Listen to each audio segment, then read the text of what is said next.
दोस्तों मनीष कश्यप से जुड़ी कुछ ऐसी बातें सामने निकल कर के आई है जिससे मनीष कश्यप के समर्थकों को ज़रूर सुनना चाहिए। आज मनीष कश्यप के समर्थकों के लिए बहुत ही खुशखबरी का समय है, क्योंकि दोस्तों मनीष कश्यप के ऊपर से एनएसए भी बहुत जल्द हटने वाला है और साथ साथ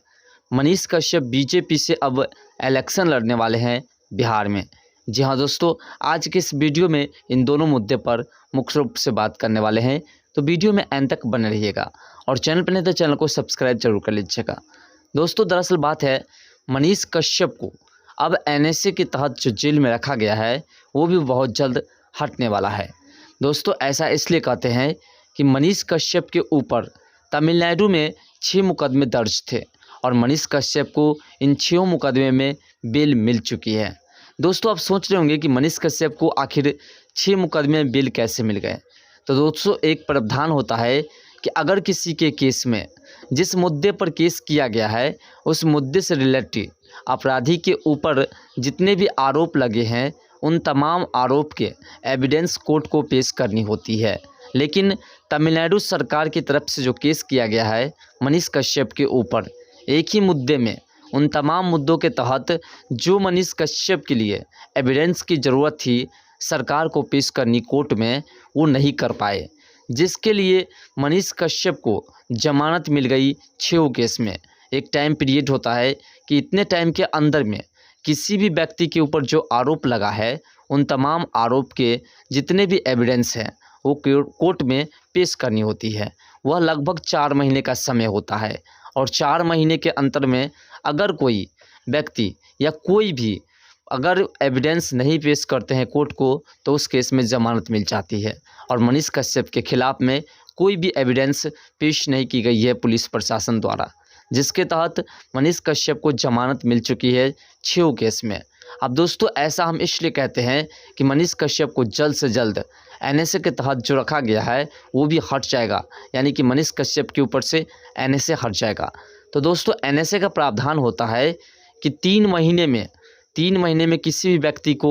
अगर आरोप सिद्ध करना है, यानी कि किसी व्यक्ति के ऊपर आप केस किए हैं, जेल में रखना है तो उसके आरोप को सिद्ध करना होगा और 3 महीने के अंदर में तमाम एविडेंस को कोर्ट को पेश करनी होगी। लेकिन अभी तक सरकार की तरफ से जो केस की गई है, तमिलनाडु की तरफ से जो केस की गई है मनीष कश्यप के ऊपर, जिसके तहत एनएसए लगाया गया है, उसका एविडेंस अभी तक कोर्ट में पेश नहीं किया गया है और 2 महीने में उसकी सुनवाई दोबारा होगी। और अगर 2 महीने में मनीष कश्यप के खिलाफ़ कोई भी एविडेंस पेश नहीं कर पाते हैं कोर्ट में तो मनीष कश्यप को जमानत मिल जाएगी और दोस्तों एनएसए हट जाएगा। लेकिन आपको पता है कि मनीष कश्यप के 45 दिन लगभग गुजर चुके हैं और 60 दिन में फिर से मनीष कश्यप के एनएसए की सुनवाई होगी। और अगर 7 दिन के अंदर में कोर्ट में एनएसए लगाने का प्रावधान जो किया गया था, जिसके तहत मनीष कश्यप के ऊपर एनएसए लगाया गया था, अगर उसे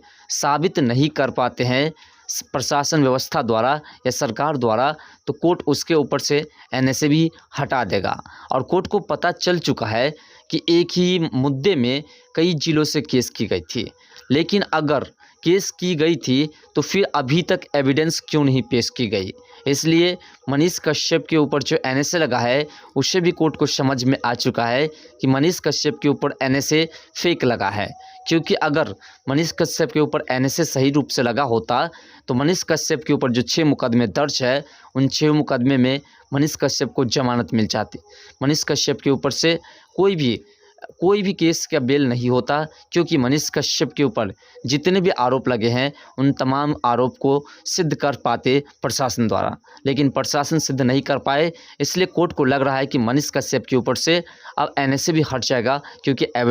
एनएसए का भी एविडेंस प्रशासन द्वारा नहीं पेश किया जाएगा। अगर एनएसए पर जो प्रावधान है और एनएसए लगाने का जो एविडेंस होता है उस एविडेंस को पेश नहीं कर पाने से पहले अगर मनीष कश्यप के ऊपर 6 केसेस जो दर्ज हैं उसके एविडेंस पेश कर देते तो समझ में आ जाता कि मनीष कश्यप के ऊपर जो एनएसए लगा है वो सही लगा है। लेकिन उन तमाम 6 केस के जो भी एविडेंस थे किसी भी एविडेंस को पेश नहीं कर पाए प्रशासन व्यवस्था द्वारा। इसलिए कोर्ट का मानना है कि मनीष कश्यप के ऊपर जो केसेस हैं वो फेक हैं और मनीष कश्यप को फंसाया गया है, उसके ऊपर साजिश के तहत एनएसए लगाया गया है। चलिए अब दूसरे अपडेट की बात करते हैं कि मनीष कश्यप अब बीजेपी से इलेक्शन लड़ने वाले हैं। जी हाँ दोस्तों, आपको बता दें कि केंद्र सरकार द्वारा यह आदेश जारी किया गया है कि बिहार की वो पॉपुलैरिटी जिसको तमाम लोग जानते हैं, उससे इस बार बीजेपी के टिकट से खड़ा किया जाए और मनीष कश्यप अब बीजेपी के टिकट से खड़ा होने वाले हैं।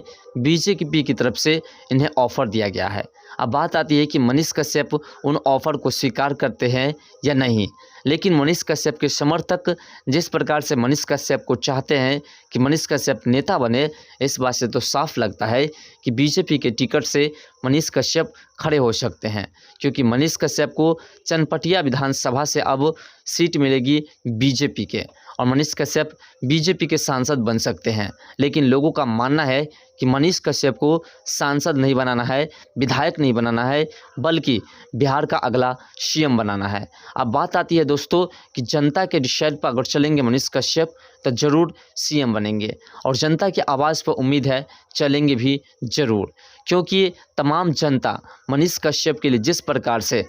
उत्साहपूर्ण उनके रैली में पहुंचे, मनीष कश्यप को जेल से निकालने के लिए जिस प्रकार से जनता एकजुट हुए, जब मनीष कश्यप स्टेशन पहुंचे तो फूलों की स्वागत की, जब मनीष कश्यप कोर्ट से बाहर निकले तो भी उनको फूलों से स्वागत किया गया। इस बात से मनीष कश्यप को लग चुका है कि जनता ही हमारे लिए सब कुछ है, तमाम बिहारी हमें तहे दिल से चाहते हैं और इसलिए मनीष कश्यप उनकी बातों को नहीं काटेंगे और इसलिए कह रहे हैं कि मनीष कश्यप को अगर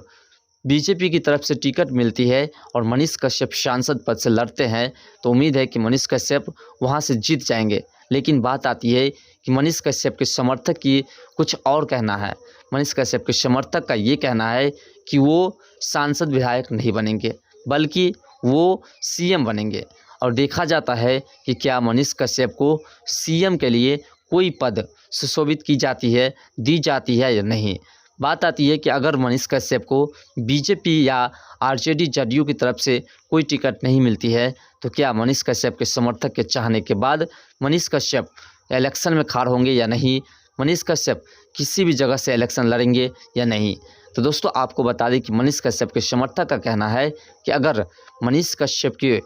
पार्टी कोई भी पार्टी मनीष कश्यप को नहीं अपनाता है और कोई भी पार्टी मनीष कश्यप को अपनी तरफ से इलेक्शन लड़ने के लिए नहीं कहते हैं तो हम मनीष कश्यप को निर्दलीय की तरफ से इलेक्शन लड़ाएंगे, लेकिन उसे हम बिहार का अगला सीएम बनाएंगे। दोस्तों मनीष कश्यप जिस प्रकार से 4 महीने से तमिलनाडु में रह करके आए, उस प्रकार से मनीष कश्यप के समर्थक मनीष कश्यप को नहीं भूलें और मनीष कश्यप को